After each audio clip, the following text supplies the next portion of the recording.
You don't see it yet. You don't feel it. You're tired, confused, and wondering what went wrong. You pray, and the silence is louder than your thoughts. You ask for a sign, and nothing changes. But what if I told you, God still has a plan, even now, even here? Maybe life didn't turn out the way you thought. The relationship failed. The job disappeared. The dream you carried for years feels like it died. And now, you're staring at pieces that don't make sense. But God never asked you to understand the plan. He just asked you to trust that He has one. Remember Joseph. He had dreams too.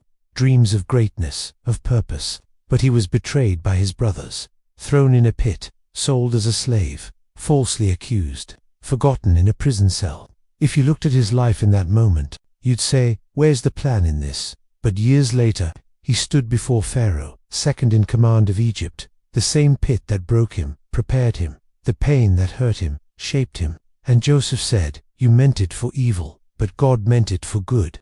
Genesis 52:20. Maybe that's where you are, in the in-between, the part of the story where it doesn't make sense yet. But this isn't the end. It's just the chapter before the breakthrough. Jeremiah 29:11 says, For I know the plans I have for you, declares the Lord. Plans to prosper you and not to harm you. Plans to give you a future and a hope. You may not know how the story ends, but God does, and He's still writing. So don't give up. Don't let this moment convince you that God's forgotten you.